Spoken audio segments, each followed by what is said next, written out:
अब हम लोग स्टार्ट कर रहे हैं हमारा नया टॉपिक ऑर्गेनिक केमिस्ट्री में, that is the Grignard reagent. Grignard reagent एक ऐसा टॉपिक है बेटा जिस पर ऑलमोस्ट हर साल क्वेश्चन आए हुए हैं। बहुत ही इंपॉर्टेंट टॉपिक है ये। तो चलो अब हम लोग बात कर रहे हैं ग्रिग्नार्ड रिएजेंट। ये बेटा ग्रिग्नार्ड साइंटिस्ट है और उन्हीं के नाम से जो है ये ग्रिग्नार्ड रिएजेंट ये शब्द यूज किया गया है। ग्रिग्नार्ड रिएजेंट को इन जनरल हम लोग जो है वो कुछ ऐसा रिप्रेजेंट करते हैं बेटा, RMgX, या दूसरा तरीका है इसका रिप्रेजेंट करने का PHMgX। या तो ये एरोमेटिक हो सकता है या जो है एलिफेटिक हो सकता है, दोनों में से कोई भी, या तो PHMgX या RMgX, यही होता है बेटा ग्रिग्नार्ड रिएजेंट। देखो अब जरा ग्रिग्नार्ड रिएजेंट के लिए बात करें तो सबसे पहले मैं एक शब्द लिख रहा हूं यहाँ पर, ग्रिग्नार्ड रिएजेंट के बारे में बाद में बात करेंगे। ध्यान रखना, एक शब्द लिखते हैं organometallic compound. Organometallic compound का मतलब समझो, ऑर्गेनो मतलब आप समझ रहे होंगे कि कार्बन, मतलब ऑर्गेनिक कंपाउंड है कोई और उसके साथ ऐड कर दिया M। ये क्या है? तो ये है बेटा ऑर्गेनिक पार्ट, ये ऑर्गेनिक पार्ट है। और ये क्या है? तो आप कहोगे मेटालिक पार्ट है, मेटालिक पार्ट। और जब ऑर्गन मतलब ऑर्गेनिक पार्ट और मेटालिक पार्ट एक दूसरे से जुड़े हुए रहते हैं with the help of covalent bond, covalent bond से जुड़े हुए रहते हैं जिसमें आयोनिक कैरेक्टर होता है। क्या होता है बेटा? आयोनिक कैरेक्टर होता है। उसी को हम लोग बोलते हैं यहाँ पर ऑर्गेनोमेटालिक कंपाउंड, जिसे शॉर्ट में हम लोग ऐसा लिखते हैं OMC। ये बेटा यहाँ पर ये OMC हुआ, ऑर्गेनोमेटालिक कंपाउंड। क्यों कहा OMC? क्योंकि यहाँ मेटल और ऑर्गेनिक मतलब कार्बन वाला पार्ट एक दूसरे से एसोसिएटेड रहते हैं, that's why it is known as organometallic compound. एक और चीज देखो आप, इस ऑर्गेनोमेटालिक कंपाउंड में आपको एक इंपॉर्टेंट प्रॉपर्टी मिलेगी कि इस मेटल के ऊपर आपको पार्शियल प्लस और इधर जो है पार्शियल माइनस, ये इस तरह से मिलने वाला है। ये चार्ज आपको हमेशा मिलेगा। आपको तो पता है बेटा दुनिया के सारे मेटल पर प्लस चार्ज होता है, तो है भी बेटा प्लस चार्ज। और जब इस पर प्लस चार्ज मतलब इसने इलेक्ट्रॉन दिए तो इसने लिए और लिए इसलिए माइनस आ गया। तो इस तरह से हमेशा कोई भी बेटा कंपाउंड हो उसमें इस तरह से चार्ज का डिस्ट्रीब्यूशन होता है। आप ये समझ पा रहे हो? जैसे एक बात बताओ, मैं अगर यहाँ पर लिख रहा हूँ RMgX, तो ये R, Mg और ये X। जरा देखो ये क्या, यहाँ पर Gr, अच्छा ग्रिग्नार्ड रिएजेंट को शॉर्ट में हम लोग Gr लिखते हैं बेटा। तो जरा देखो अब यहाँ पर ये जो Gr है, इस Gr में हम लोग ये कह सकते हैं कि यहाँ इस पर ये R पर नेगेटिव और Mg पर पॉजिटिव चार्ज आएगा। कैसे बेटा? वो समझ में आ रहा होगा आपको, क्योंकि मेटल पर प्लस चार्ज आता है और जो बेटा अगर मेटल पर प्लस चार्ज है तो उससे एसोसिएटेड जो भी पार्ट होगा उस पर माइनस चार्ज आ जाएगा। ये समझ में आ गया आपको? अब यार देखो, अगर आपको ये इतना क्लियर है तो मैं यहाँ पर कुछ कंपाउंड लिखता हूँ, आप पहचानना बेटा कि वो ऑर्गेनोमेटालिक कंपाउंड है कि नहीं है ना? आप बताना बेटा। मैं यहाँ पर कुछ कंडीशन लिख रहा हूँ, आप बताना कि वो ऑर्गेनोमेटालिक कंपाउंड है कि नहीं है। चलो ध्यान से देखना आप। मान लो हमारे पास कुछ कंडीशन ऐसी है, मैं यहाँ लिखता हूँ कंपाउंड और यहाँ पर आपको बताना है कि भैया ये OMC क्या ऑर्गेनोमेटालिक कंपाउंड है भी कि नहीं है ना बेटा? चलो देख लो आप। सबसे पहले मान लो मैंने यूँ लिख दिया, देखो Na या ऐसा लिख दिया, यहाँ पर यूँ लिख दिया RNA। बताओ बेटा, RNA मेटल है और ये ऑर्गेनिक है। हाँ ये ऑर्गेनोमेटालिक कंपाउंड है। फर्स्ट, सेकंड मैं लिख दिया RLI। बताओ बेटा ऑर्गेनोमेटालिक कंपाउंड है, दिख रहा है ना? ये इस पर माइनस, इस पर प्लस, माइनस प्लस, हमेशा मेटल पर प्लस चार्ज होगा बेटा। नेक्स्ट थर्ड, मान लो मैंने यूँ लिख दिया RCOONA। बताओ बेटा ऑर्गेनोमेटालिक कंपाउंड? बोले सर नहीं है, कारण ऑक्सीजन और नाइट्रोजन सोडियम के बीच में है और ऑक्सीजन कोई ऑर्गेनो थोड़ी है। ऑर्गेनो मतलब कार्बन होना चाहिए बेटा, इस पोजीशन पर क्या चाहिए आपको? कार्बन, लेकिन यहाँ तो ऑक्सीजन है, दैट्स व्हाई ऑर्गेनोमेटेलिक कंपाउंड नहीं है। नेक्स्ट 4, मान लो ऐसा लिख दिया मैंने, कुछ इस तरह से लिख दिया, सपोज दैट यहाँ पर लिखा मैंने RMgX। बताओ बेटा, ऑर्गेनोमेटेलिक कंपाउंड है, दिख रहा है ना, R और ये Mg। नेक्स्ट 5th, मान लो ऐसा लिख दिया मैंने SiCH3 4 टाइम। बताओ बेटा, ये ऑर्गेनो कार्बन है और ये किससे जुड़ा है? सिलिका से। बोले ऑर्गेनोमेटेलिक कंपाउंड नहीं है, कारण सिलिकॉन जो है बेटा वो नॉन मेटल की कैटेगरी में रखा जाता है। कई बार तो मेटलॉइड रखते हैं बेटा, नॉन मेटल। मैं यहाँ पर नॉन मेटल लिख रहा हूँ, हम लोग इनऑर्गेनिक नहीं पढ़ रहे बेटा। ये लो बेटा, दैट्स व्हाई यहाँ पर जो है इसे हम लोग ऑर्गेनोमेटेलिक कंपाउंड नहीं मानेंगे। नेक्स्ट 6th, मान लो ऐसा लिख दिया PbCH3 COO 4 time. Lead tetraacetate, ये भी ऑर्गेनोमेटेलिक कंपाउंड नहीं है क्योंकि ये ऑक्सीजन लेड से जुड़ा हुआ है, तो बेटा ऑर्गेनो हो भी नहीं सकता। बेटा कार्बन का जुड़ना बहुत ज्यादा जरूरी है, तो ही हम लोग कहेंगे कि वो ऑर्गेनोमेटेलिक कंपाउंड है। अदरवाइज बेटा कभी भी हम लोग ऐसा बोल ही नहीं सकते कि वो ऑर्गेनोमेटेलिक कंपाउंड है। नेक्स्ट देखो 7th एग्जांपल, R2CuLi। अब देखो इसमें अगर देखें तो ये जो कार्बन है ये मेटल से जुड़ा हुआ है, that's why it is an organometallic. Gilman's reagent बोलते हैं इसे हम लोग, क्या बोलते हैं इसे? गिलमांस रिएजेंट, ठीक है। या RZnX, उसको जो है फ्रैंकलिन रिएजेंट बोलते हैं बेटा। 8th में लिख देता हूँ RZnX, ये भी क्या है? ग्रिग्नार्ड रिएजेंट है, आई एम सॉरी ऑर्गेनोमेटेलिक कंपाउंड है। तो बेटा ये ऐसे हम लोग पहचान पा रहे हैं कि कौन ऑर्गेनोमेटेलिक कंपाउंड होता है और कौन नहीं होता है। क्या तरीका है वो क्लियर हो गया। जब भी ऑर्गेनिक पार्ट का कार्बन मेटल से जुड़ा हुआ हो तो ऑर्गेनोमेटेलिक ये नहीं है क्योंकि ऑक्सीजन नाइट्रोजन साइड है, that's why it is not a organometallic. ये बताओ ऑर्गेनोमेटेलिक, ये बताओ यहाँ पर ये कार्बन जो मेटल से नहीं नॉन मेटल से जुड़ा है, that's why it's not a organometallic. यहाँ पर ऑक्सीजन Pb से जुड़ा हुआ है, that's why it's not a organometallic. यहाँ पर जुड़ा हुआ है ऑर्गेनोमेटेलिक, ये भी ऑर्गेनोमेटेलिक। तो आपको ये तो क्लियर हो गया होगा कि एग्जैक्टली हम लोग ऑर्गेनोमेटेलिक कंपाउंड को कैसे डिस्टिंग्विश करते हैं, कैसे क्लासिफाइड कर पाते हैं। क्या आपको ये समझ में आया बेटा? है ना। तो ये हमने सीखा कि एग्जैक्टली जो ग्रिग्नार्ड रिएजेंट है वो भी ऑर्गेनोमेटेलिक कंपाउंड है और ऑर्गेनोमेटेलिक कंपाउंड को कैसे पहचानते हैं वो हमने सीख लिया। अब चलो मैं यहाँ पर एक बात और बता रहा हूँ, एक बात बता रहा हूँ बेटा। जब हम लोग RMgX लिखते हैं तो क्या R पर नेगेटिव होता है और Mg पर पॉजिटिव होता है? क्या इस R पार्ट को मैं अलग कर दूं तो क्या ये हमारे लिए कार्बेनियन है? क्या बेटा ये कार्बेनियन, देख लो आप जरा, ये कार्बेनियन वाला पार्ट है। और इस कार्बेनियन वाले पार्ट में अब मैं यहाँ पर दिखाना चाह रहा हूँ नया टॉपिक है हमारा। देखो पहले हम लोगों ने देखा कि ग्रिग्नार्ड रिएजेंट होता क्या है, फिर हम लोगों ने देखा ऑर्गेनोमेटेलिक कंपाउंड क्या होता है। अब तीसरा टॉपिक हम लोग देख रहे हैं बेटा यहाँ पर कि फ्लिपिंग, क्या देख रहे हैं हम लोग बेटा? Flipping in कार्बेनियन।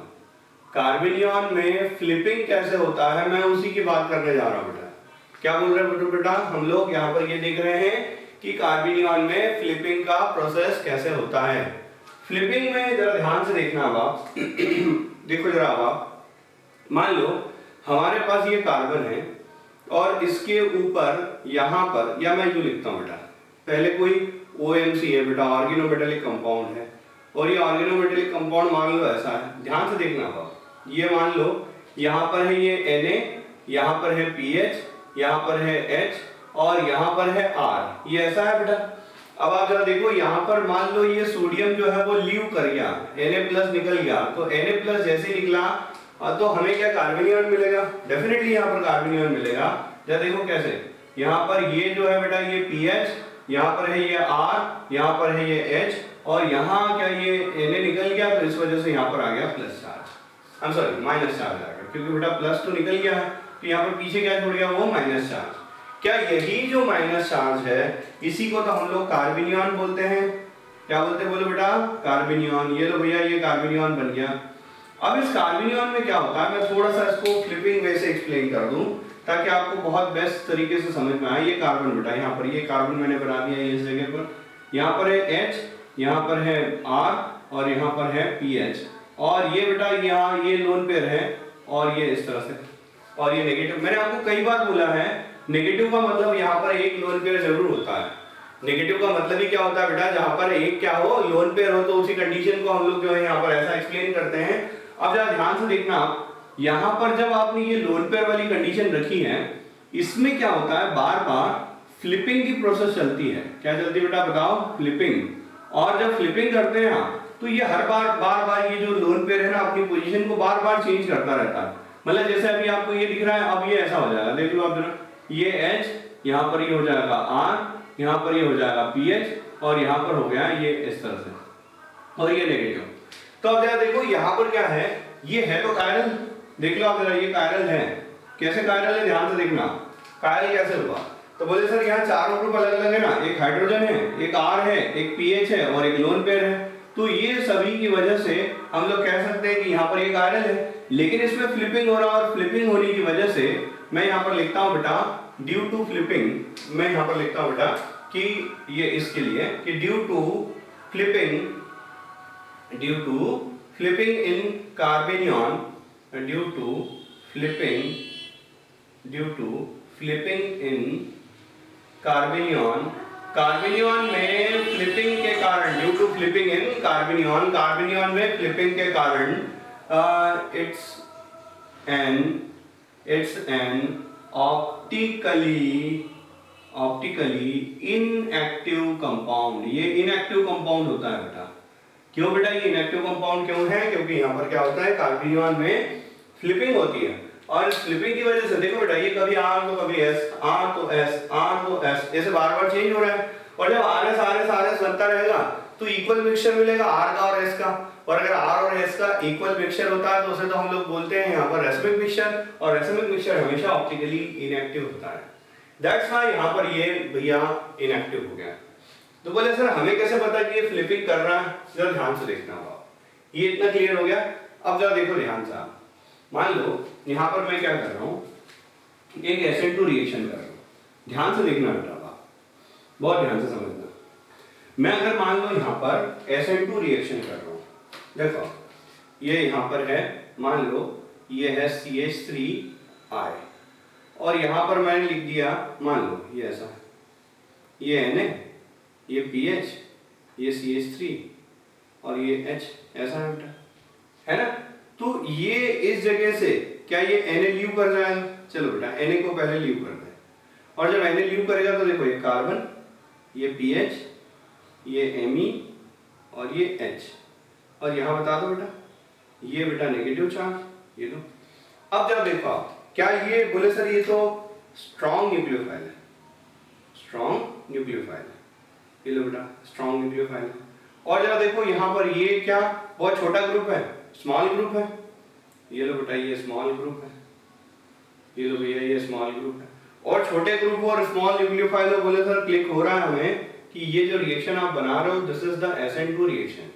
कौन सी रिएक्शन है, SN2। अब आपको तो पता है SN2 में इन्वर्जन होता है, लेकिन जरा एक बड़ी इंपॉर्टेंट चीज समझो आप, यहाँ पर जब आप ऐसा, मैं यहाँ पर ये जो है ना बेटा इसको D लिख देता हूँ, ये D है ना, यहाँ पर भी इसको मैं क्या लिख रहा हूँ बेटा D।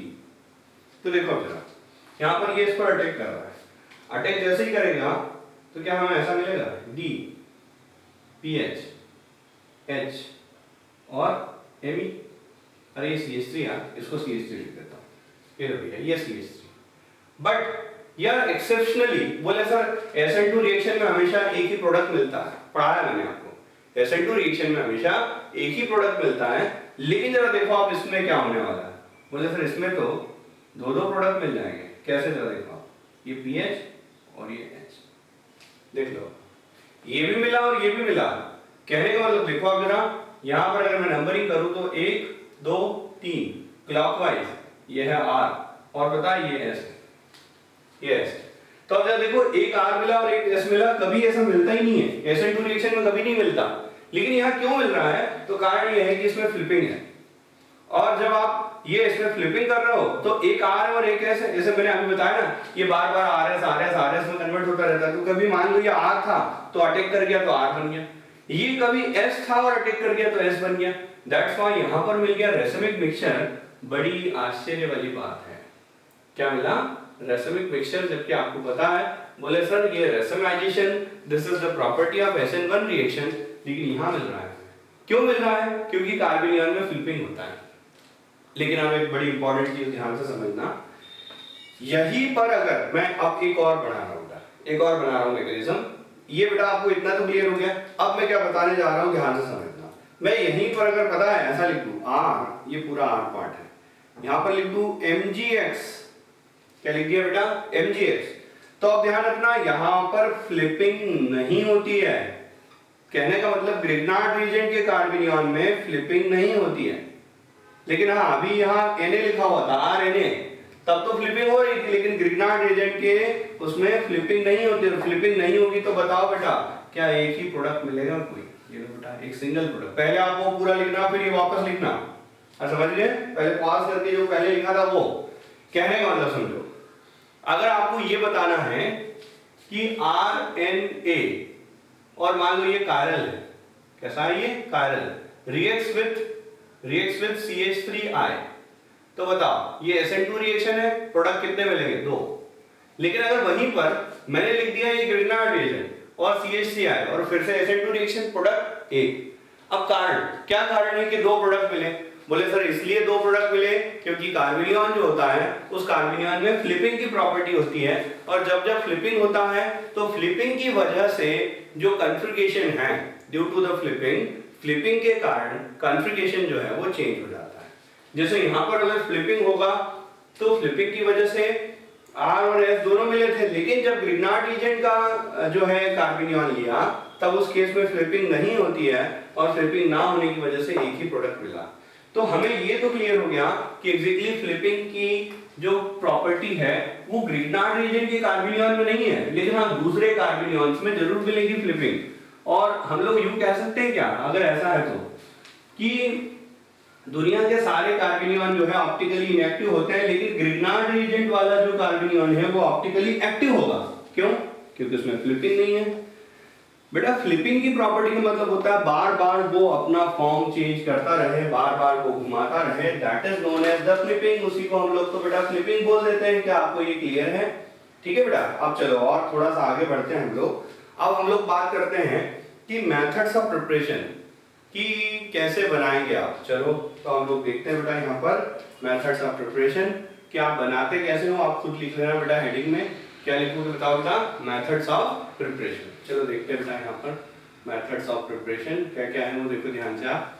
सबसे पहली बात बेटा, जब हम लोग ग्रिग्नार्ड रिएजेंट बनाते हैं तो ग्रिग्नार्ड रिएजेंट जब आप बनाना चालू करते हो तो उसमें जो रॉ मटेरियल वाला पार्ट है, ध्यान रखना बेटा क्या करते हैं, RX अल्काइल हैलाइड लेते हैं और उसकी रिएक्शन कराते हैं बेटा यहाँ पर मैग्नीशियम से in presence of ether. Ether का होना बहुत ज्यादा जरूरी है बेटा। ईथर जो है ना बेटा वो एक प्रॉपर वे में रिएक्शन कर पाता है, तो बेटा जरूरी है यहाँ पर ईथर ले लिया और ये RX और ये Mg है, तो अल्टीमेटली यहाँ पर यूं मिलेगा RMgX। क्या मिला बोलो बेटा? RMgX। ये लो भैया, ये हमें RMgX मिल गया। ये आपको जो है इस तरह से जो है कह सकते हैं ग्रिग्नार्ड रिएजेंट मिल गया। This is the GR। ये GR है बेटा। GR क्या? Grignard reagent. ये लो बेटा, ये हमें मिल गया। क्या मिला? Grignard reagent. अब एक बड़ी इंपॉर्टेंट चीज समझना। अब आप यहाँ पर क्या है, ये ऑर्डर ऑफ रिएक्शन क्या है वो देखो आप। ऑर्डर ऑफ रिएक्शन का ऑर्डर क्या है, कैसे? तो सबसे फास्टेस्ट करेगा RI, फिर करेगा RBr, फिर करेगा RCl और फिर RF। RF तो ग्रिग्नार्ड रिएजेंट बनाता ही नहीं है, जबकि ये सब बना सकते हैं क्योंकि यहाँ बॉन्ड एनर्जी काफी ज्यादा है। बॉन्ड एनर्जी ज्यादा होने से ग्रिग्नार्ड रिएजेंट जो है बेटा बनता ही नहीं है, इसलिए फ्लोराइड का ग्रिग्नार्ड रिएजेंट नहीं बनता है। बाकी सबका ग्रिग्नार्ड रिएजेंट बन जाता है, जिसमें से RI का ग्रिग्नार्ड रिएजेंट बहुत इजीली बनता है, आसानी से आप बना सकते हो। दूसरी चीज, एक और चीज देखो, यहां पर क्या होता है बेटा ध्यान रखना जब आप ये तो मैंने लिखा ऑर्डर ऑफ रिएक्शन, फिर से एक बार लिख रहा हूँ बेटा, ऑर्डर ऑफ रिएक्शन, रिएक्शन का फिर से ऑर्डर लिख रहा हूँ। और अब वो ऐसा है बेटा, ध्यान से देखना, मान लो मैंने यहाँ पर लिखा CH3I, ठीक है, फिर यहाँ पर मैंने लिखा CH3 CH2I, फिर मैंने लिखा CH3 CH CH3I, और फिर मैंने लिखा CH3 C CH3 CH3I। तो ध्यान रखना बेटा ऑर्डर क्या होगा, तो दिस इज द ऑर्डर, ये ऑर्डर होगा बेटा, ये ऑर्डर होगा, समझ रहे हो आप? क्योंकि बेटा यहाँ पर साइज स्मॉल है। दूसरी बात बेटा जरा देखो आप, क्या मैं यहाँ पर अगर बनाऊं तो CH3 नेगेटिव, अच्छा यहाँ पर बनाऊं तो क्या होगा CH3 CH2 नेगेटिव, अच्छा यहाँ पर बनाऊं तो क्या होगा CH3 CH CH3 नेगेटिव, और यहाँ पर बनाऊं तो क्या होगा CH3 C CH3 और ये CH3 और यहाँ नेगेटिव, ये ऐसा। अब इन सभी में आप जरा देखो, most stable, order of stability क्या लिखोगे आप? जरा देखो यहाँ पर ये मान लो A है, ये B है, ये C है और ये D है, ऐसे ही है बेटा। तो अगर मैं यहाँ पर लिखूं कि ऑर्डर ऑफ स्टेबिलिटी क्या हुआ, तो बताओ बेटा, ऑर्डर ऑफ स्टेबिलिटी बताओ, सबसे ज्यादा स्टेबल A, फिर B, फिर C, फिर D, ऐसे ही होगा, ये ऑर्डर ऑफ स्टेबिलिटी हुआ। और आपको तो पता है जितना ज्यादा स्टेबल इंटरमीडिएट वही तो ज्यादा रिएक्टिव। अरे कई बार तो देखा है बेटा, स्टेबल इंटरमीडिएट रिएक्टिविटी ज्यादा, तो ऑर्डर ऑफ रिएक्शन में छोटा ग्रुप जल्दी रिएक्ट होगा, बड़ा ग्रुप कम, और बड़ा और कम, और बड़ा सबसे कम। इस तरह से बेटा हम लोग कह सकते हैं ये ऑर्डर ऑफ रिएक्टिविटी चलती है। ईथर का क्या रोल है, थोड़ा सा रुकिए, मैं ईथर के बारे में भी बताऊंगा, ठीक है? चलो आप देखो और आगे। ये बेटा हम लोगों ने देखा कि एग्जैक्ट ग्रिग्नार्ड रिएजेंट कैसे जो है अपनी जो है रिएक्टिविटी के लिए जाना जाता है। तो मैंने पहले आपको बता दिया हैलाइड्स के लिए, इसको लेकर, फिर बता दिया R को लेकर, क्या समझ में आ गया? अब और थोड़ा सा आगे बढ़े हम लोग, मेथड्स ऑफ प्रिपरेशन में मैं कुछ कंपाउंड लिखता हूं, आप बना के बताना बेटा ग्रिग्नार्ड रिएजेंट, क्या ठीक है? ग्रिग्नार्ड रिएजेंट बनाना है आपको। मैं यहाँ पर कुछ कंपाउंड लिख देता हूँ, चलो बेटा कुछ कंपाउंड लिखे हम लोग, देखना आप, यहाँ पर लिखता हूँ मैं कंपाउंड्स। सबसे पहला देखो, मान लो यहाँ पर मैंने ऐसा लिखा बेटा, ये है Cl, यहाँ पर लिख दिया Mg, और यहाँ अभी ईथर के बारे में बताऊंगा बेटा, है ना? अभी ईथर के बारे में कुछ भी नहीं बोला है मैंने, बस अभी तो जो जो मैं बता रहा हूँ उतना देखते थे। तो ये R, ये Mg और ये X, बताओ बेटा, ये ऐसा, ये R, ये Mg और ये Cl, ये बन गया ग्रिग्नार्ड रिएजेंट। नेक्स्ट क्वेश्चन 2, मान लो ऐसा, ये लो, और यहाँ Br लगा दिया, और यहाँ वही Mg और वही सेम केस ईथर, बताओ बेटा क्या बनेगा? ये R, ये लो बेटा, ये Mg और ये Br। नेक्स्ट क्वेश्चन थर्ड, देखो आप जरा, ये मान लो ये बेंजीन ले लिया हमने, और यहाँ पर ले लिया Br, और यहाँ पर वही सेम मैग्नीशियम, यहाँ पर भी वही, तो यहाँ पर बनेगा PH, अरे बताया था ना, PH Mg Br। Next question fourth, मान लो ऐसा ले लिया हमने कि कुछ इस तरह से है, ये लो बेटा, और यहाँ पर है ये Cl, और यहाँ पर ये मैग्नीशियम और ये ईथर, तो प्रोडक्ट ऐसा बनेगा।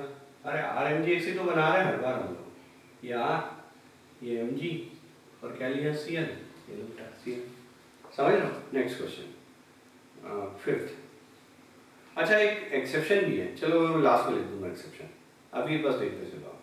ये मान लो फिर से ये R, ये लो बेटा ये R, और यहाँ पर I प्लस Mg ईथर, बताओ बेटा क्या बनेगा?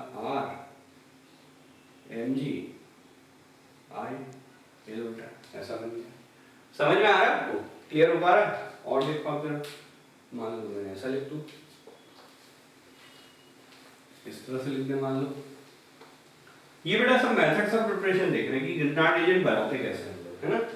देखो और आप, ये 6 नंबर, यहाँ पर मान लो आपने ऐसा ले लिया, देखो आप जरा, ये यहाँ पर ये ऐसा, और यहाँ पर ले लिया मान लो Br, और यहाँ ले लिया I, और यहाँ ले लिया मैग्नीशियम और वो भी 1 मोल है। कितना है? 1 मोल। और ये जो है बेटा यहाँ पर आपने 1 मोल या यू ले लिया बेटा, यहाँ पर 1 ग्राम इक्विवेलेंट है ना बेटा, ये इतना ले लिया आपने। और यहाँ पर आप कर रहे हो बेटा ईथर, ये लो बेटा, ये आपने ईथर ले लिया। जब आप ईथर ले रहे हो तो बताओ बेटा ये क्या करेगा, ये बेटा यहाँ पर R, अब ये जरा देखो यहाँ पर Br, और यहाँ क्या आ जाएगा Mgi, ये लो बेटा। ठीक है, समझ में आया? नेक्स्ट क्वेश्चन नंबर 7वें क्वेश्चन में देखिए आप, मान लो बेटा ये ध्यान रखना ये यहीं क्यों रिएक्ट कर रहा है, क्योंकि आपको तो पता है ऑर्डर ऑफ रिएक्टिविटी में आयोडीन ज्यादा रिएक्टिव है ब्रोमीन से, अभी तो बताया। ठीक है, दैट्स व्हाई यहाँ पर रिएक्टिविटी ऐसी हो पा रही है। मैं यहाँ पर एक कंडीशन लिख देता हूँ, ये एक्सेप्शन है बेटा, ये एक्सेप्शन है जो मैं बता रहा हूँ यहाँ पर, देखो जरा ये एक्सेप्शन है, तो आपको याद होना चाहिए बेटा अगर एक्सेप्शन है तो। अगर आप टर्शियरी लेते हो बेटा CH3 और यहाँ I, और पता है यहाँ पर मैग्नीशियम और आपने ले लिया बेटा ईथर, तो बेटा ध्यान रखना जब आप मैग्नीशियम और ईथर ले लेते हो तो उस केस में यहाँ से आयोडीन और यहाँ से H निकल जाता है, मतलब इलिमिनेशन रिएक्शन हो गई। कौन सी रिएक्शन हो गई? इलिमिनेशन। हम तो चाह रहे थे ग्रिग्नार्ड रिएजेंट बने, लेकिन यहाँ क्या बन गया? इलिमिनेशन हो गया। तो दैट्स इट, ये ध्यान रखना बेटा, आपको ऐसा नहीं बनाना कि यहाँ MgI कर लो आप। ठीक है, ये थोड़ा एक्सेप्शन है, ये ध्यान रखना बेटा, मतलब ये इलिमिनेशन दे रहा है रिएक्शन। कौन सी रिएक्शन दे रहा है? Elimination reaction. तो बेटा ये हमने सीखा कि एग्जैक्टली ग्रिग्नार्ड रिएजेंट को बनाने का तरीका क्या है। क्या आपको ये समझ में आ गया? चलो और थोड़ा आगे बढ़ते हैं। अब ग्रिग्नार्ड रिएजेंट को हमने बनाना सीख लिया, तो अब हम लोग आगे बात करते हैं solvents for Grignard reagent. Grignard reagent के लिए सॉल्वेंट जो है वो कौन से हैं, मैं उनकी बात कर रहा हूँ। चलो देखते हैं बेटा, सॉल्वेंट फॉर GR के लिए सॉल्वेंट कौन कौन से हैं, ग्रिग्नार्ड रिएजेंट के लिए सॉल्वेंट कौन कौन से हैं वो देखते हैं। देखो बेटा एक चीज है, first point, most common solvent is ether. Ether होते बेटा, because not react with GR, क्योंकि ये GR से रिएक्शन नहीं करते। बेटा जरूरी है ना, अगर आप GR से रिएक्शन कर दोगे तो फिर तो वो तो गड़बड़ हो जाएगी। दैट्स व्हाई ध्यान रखना, मोस्ट कॉमन सॉल्वेंट कौन सा है बेटा? मोस्ट कॉमन सॉल्वेंट ईथर है, एक्सेप्ट जान एक्सेप्ट ऑक्सीरेन, इसको ऑक्सीरेन बोलते हैं, एंड एक और है बेटा, ये तो ये बेटा ऑक्सीरेन है, वैसे बेटा एक और है, दैट इज द ऑक्सीटेन। क्या होता है बेटा? ये बेटा इस तरह से, दिस इज द ऑक्सीटेन। तो ये दो तरीके के ऐसे सॉल्वेंट हैं जिनका यूज जनरली ग्रिग्नार्ड रिएजेंट के साथ में नहीं किया जाता है, क्योंकि ये क्या है, ये रिएक्ट हो जाता है, except oxirane and oxetane, both reacts with GR, दोनों GR से रिएक्शन कर लेते हैं। तो चलो अगर रिएक्शन करते हैं तो थोड़ा सा यहाँ पर देख ही ले, वैसे तो मैंने रिएक्शन अभी नहीं पढ़ा रहा, अभी ग्रिग्नार्ड रिएजेंट के लिए रिएक्शन थोड़ी बाद में देखेंगे बेटा, अभी तो मैं बस ग्रिग्नार्ड रिएजेंट के लिए इंट्रोडक्शन दे रहा हूँ, ये सब इंट्रोडक्शन ही तो चल रहा है ना। जरा देखो आप ये ऐसा क्यों करते हैं, तो ध्यान रखना बेटा, ये बेटा ये जैसे मान लो मैंने रखा ऑक्सीजन है ना, अब जरा देखो यहाँ पर ये RMgX, ये ऐसे ही है, Mg पर प्लस R पर माइनस। अरे मैग्नीशियम पर बेटा, मेटल पर हमेशा प्लस चार्ज होता है, तो प्लस पड़ोस वाले पर माइनस। अब देखो ऑक्सीजन पर माइनस, इस पर प्लस, बस आपको कुछ भी नहीं करना है, ऐड कर देना, प्लस माइनस ऐड कर लो।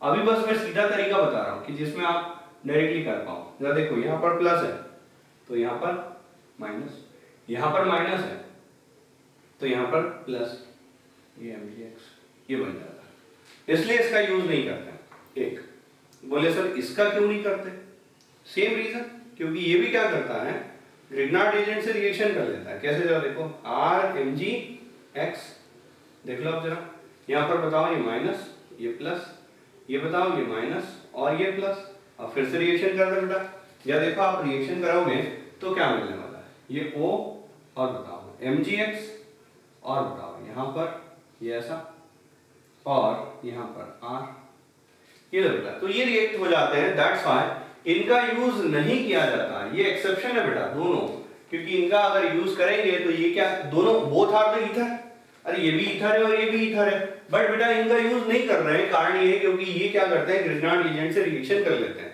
अदरवाइज बेटा इसके अलावा आप किसी भी ईथर का यूज कर सकते हो। क्या बेटा, आप इसके अलावा किसी भी ईथर का यूज कर सकते हो। अच्छा, मोस्ट कॉमन सॉल्वेंट में कौन है बेटा, ईथर।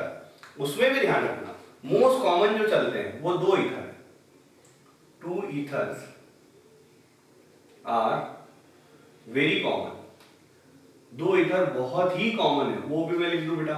एक ईथर को हम लोग ऐसा बनाते हैं, आपने शायद इसको देख रखा है, क्या हम लोगों ने इसको THF बोला था, टेट्राहाइड्रोफ्यूरिन, अरे पढ़ाया था ना THF। और एक और होता है बेटा दूसरा, ये ऐसा, this is known as dioxin.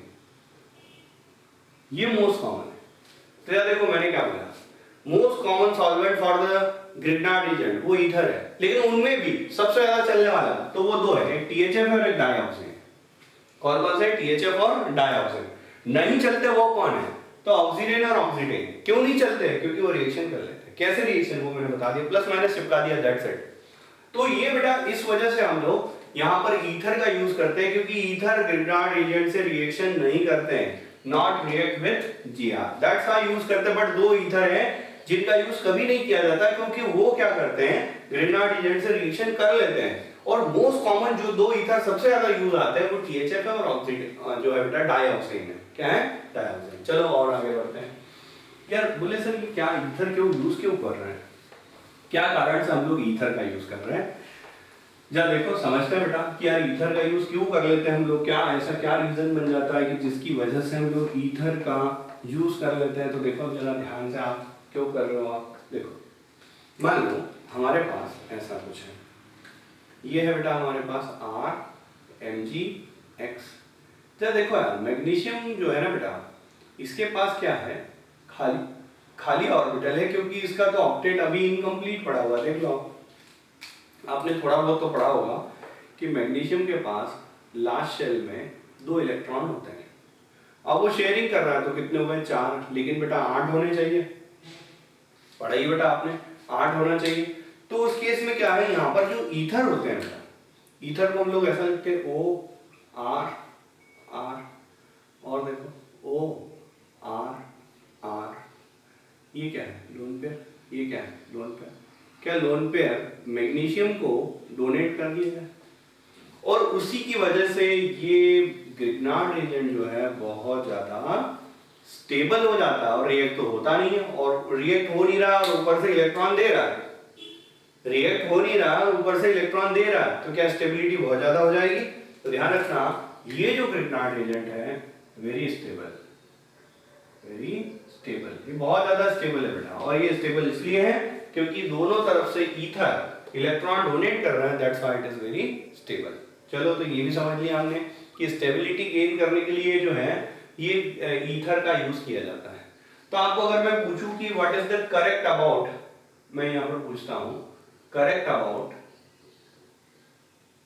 GR के लिए करेक्ट क्या है, ऑप्शन लिख रहा हूं, A RMgX, B लिख रहा हूं RMgX R2O, C लिख रहा हूं RMgX R2O ट्वाइस, D लिख रहा हूं नन, कोई नहीं। बताओ बेटा क्या आएगा इसमें से करेक्ट क्या है ग्रिग्नार्ड एजेंट के लिए, बोले सर ये सबसे करेक्ट है, करेक्ट अबाउट GR। तो देखो जरा ये ईथर है ना R2O, अरे R2O, और ये कितनी बार है, 2 बार, ये लो बेटा ये 2 बार है। तो ये सबसे करेक्ट है बेटा रिप्रेजेंटेशन है ग्रिग्नार्ड एजेंट का, क्योंकि ग्रिग्नार्ड एजेंट अपने आप में एग्जिस्टेंस में नहीं रहता, वो ईथर के साथ रहता है। ईथर के साथ रखने पर वो बहुत ज्यादा स्टेबिलिटी गेन करता है, दैट्स व्हाई ये ऐसा लिखा जाता है। क्या समझ में आ गया। चलो और थोड़ा आगे बढ़ते हैं। तो चलो हमने ये तो सीख लिया कि बोले सर ग्रिग्नार्ड एजेंट के लिए सबसे बढ़िया सॉल्वेंट जो है वो ईथर ही है, एक्सेप्ट ऑक्सीडेन और ऑक्सीडेन। ईथर में भी सबसे ज्यादा